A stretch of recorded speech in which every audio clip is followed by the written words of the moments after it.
Hello, viewers, listeners, and the students of con- uh, Part First LLB and PD Law 3.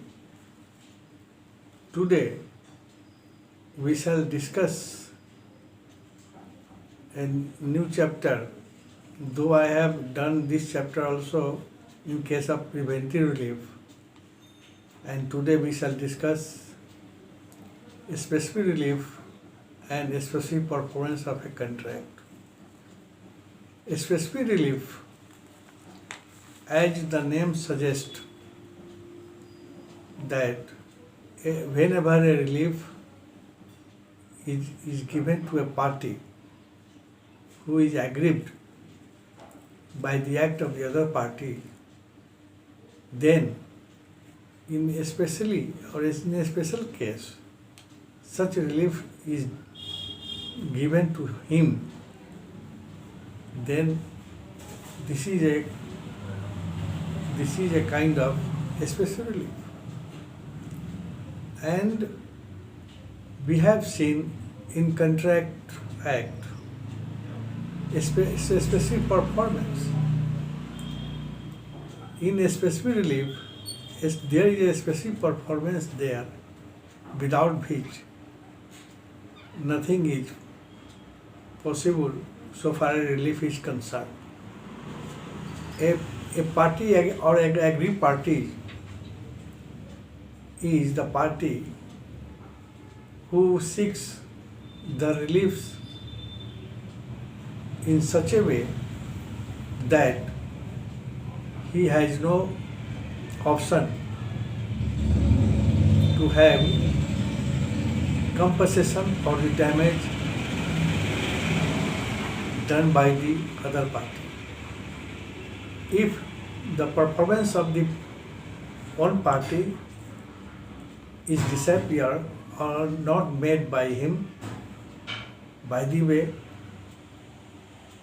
or by the agreement so agreed upon earlier, then the party is given some compensation so far as breach of contract is concerned. You have seen it already.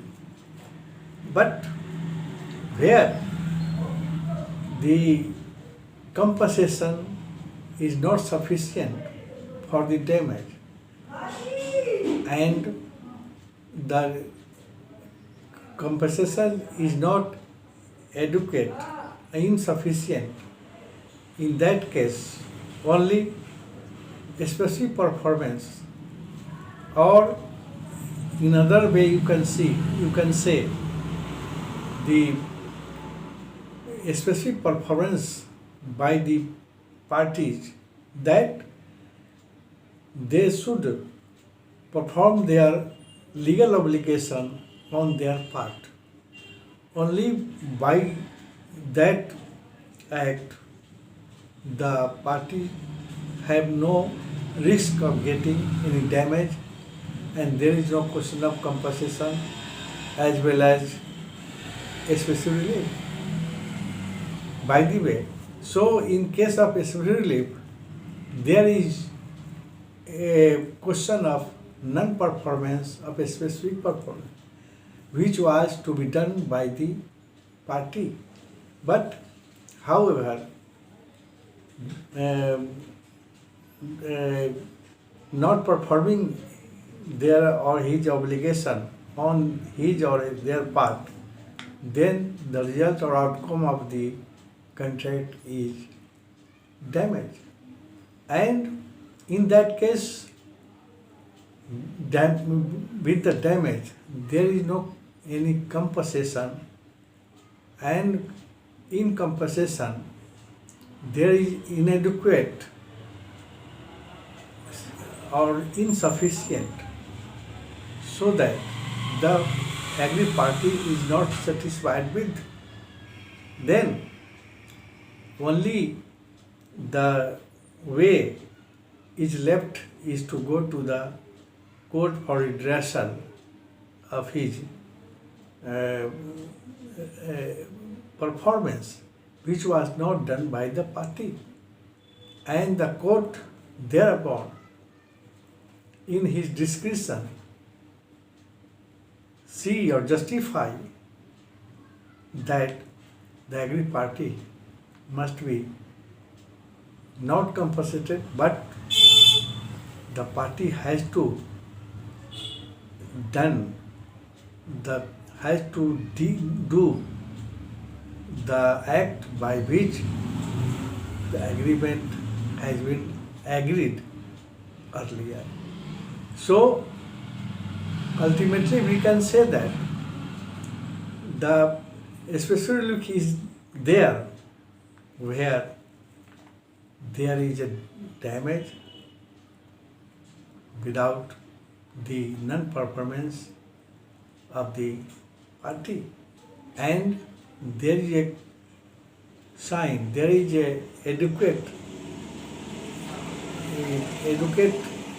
clarification that compensation is no more relief to the person, and relief is only be done when the contract is made by the party, when the terms was agreed upon by the parties. In this way, ultimately we can say that relief is only done specifically when the agreed terms must be fulfilled by the parties, by whom the act is. If the act is not done, then there is a question of relief, and relief in awarded in the special or specific performance. Now, first of all, we shall say special relief is defined as a remedy which aims at the exact fulfillment of the obligation or the specific performance of the contract. Now, it is essential to know what is a specific performance of a contract. As we know earlier experience, as I have said also many times, that a specific performance is an equitable relief given by the court in cases of breach of contract. That means when breach of contract is taken place in the Contract Act, then court may order or court may say to the person or to the party by whom the such performance was not done or made, by which the party or aggrieved parties sustains the damage, by which he will be again be at the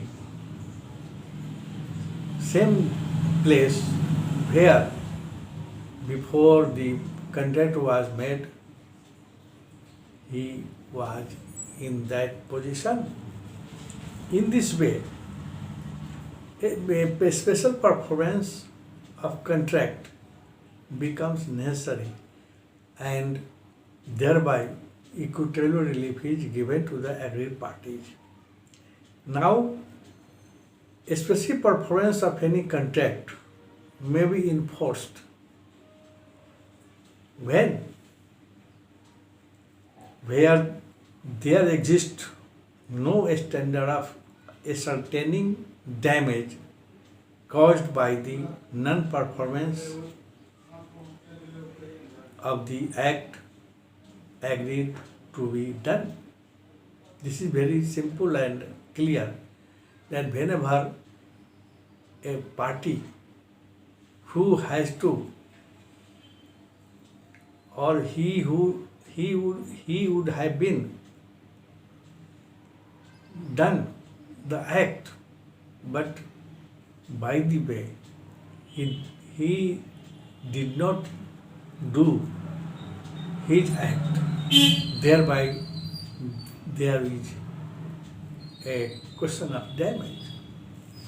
And so where compensation is not sufficient or inadequate in their nature, then it only relief is rest, and that is called a specific relief.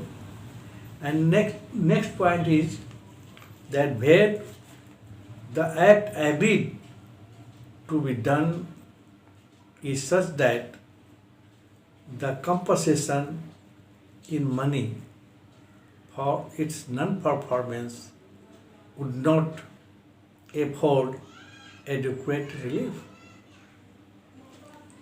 Means if the court is of the opinion that only only compensation in terms of money is given to the aggrieved party, shall make no such compensation before the contract was made by them.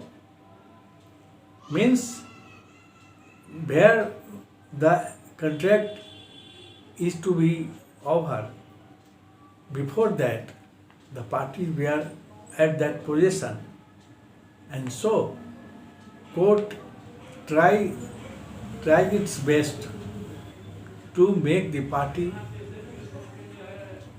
actually on the position when the contract was not made. In this way, especially performance of any contract may be enforced. Now, as for example,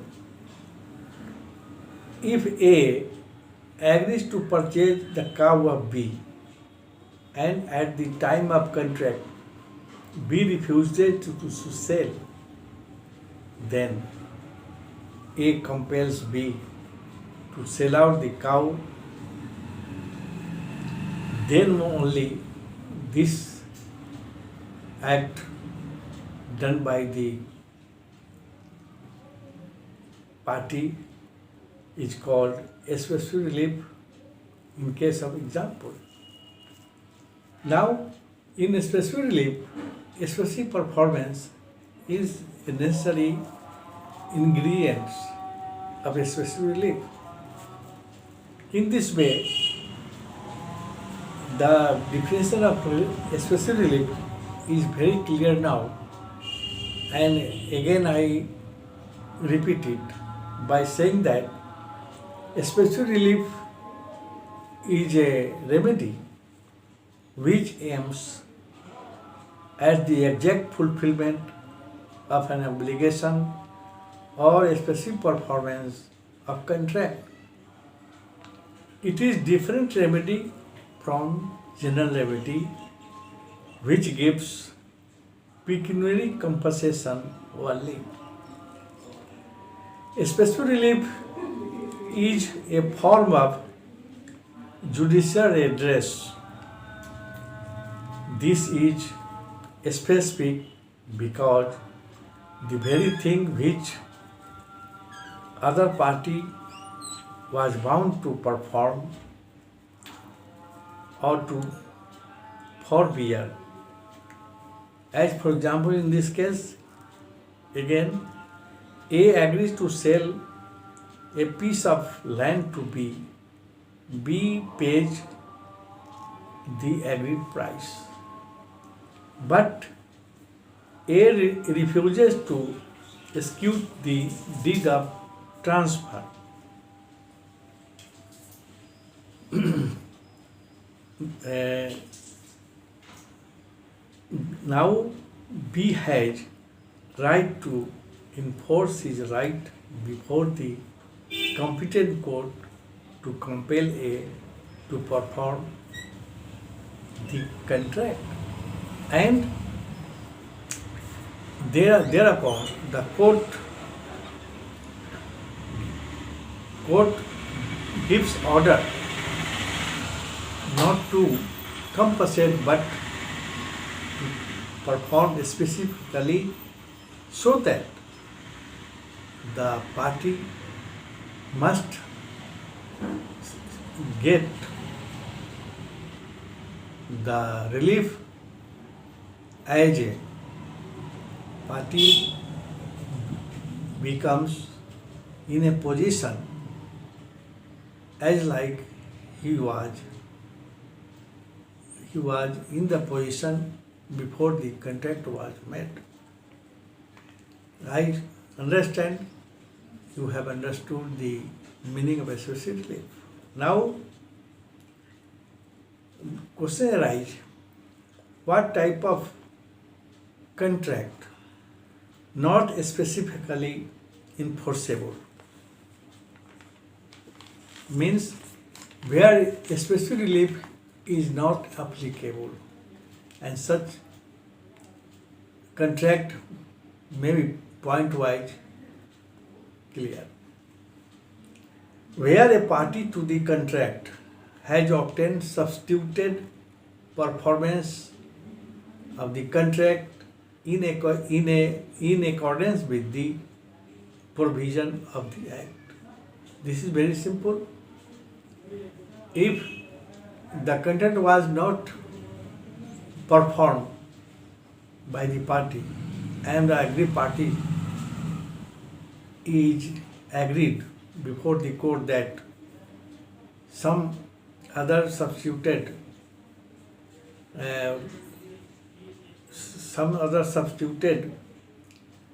compensation is given to him, he would be satisfied. In that case, there is no question of any specific relief. Point number B, a contract, the performance of which involves the performance of continuous duty which the court cannot supervise. This is also very simple. If somebody gives his service 24 hours, so it becomes very difficult for a court to supervise it for a appropriate and proper justice and equitable. And so, in this regard, there is no question of a specific performance and specific relief. Point number C, a contract which is so dependent to the personal qualification of the parties that the court cannot enforce a specific performance of its material terms. It is also very clear, I have repeatedly said so many times that personal skillness is very vital so far as the parties are concerned. And so, court has a discretion to provide the suitable reliefs so that the party may be satisfied. Next point is, a contract depend which is in its nature determinable. Means if the court is of the opinion that the contract is determinable and so there is a chance of sufficient compensation, then in that case there is no need of special relief there. In this way, these are the points where a specific relief is not necessary. Now, question arises, who may obtain a specific performance? Then the some points are to be notable. Any party thereto in the contract is competent to get the relief. B. The representative interested or the principal of any party thereto. Point number C, our next point, where the contract has been enforced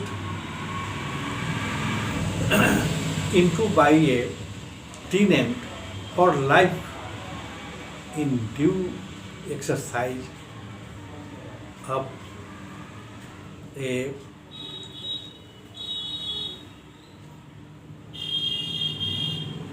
exercise of power, the remainder may. Next point, where a company has entered into contract subsequently becomes amalgamated with the another company. The new company, in this case, which arises out of the amalgamation. That means whenever a party is amalgamated with another company, when a company amalgamated with another company, and resultant is that the new company comes out. In this way, the new company may go for specific performance and obtaining it. Now, the promoters of a company have, before its incorporation, entered into a contract for the purpose of the company, who is also entitled to get a specific performance of the contract. It means promoter is a person who makes his effort to extend the company in its existence. In this way, these are some points where they are able to get the specific performance, and so the resultant is that they get the specific relief. This is all about specific relief and specific performance. Thank you.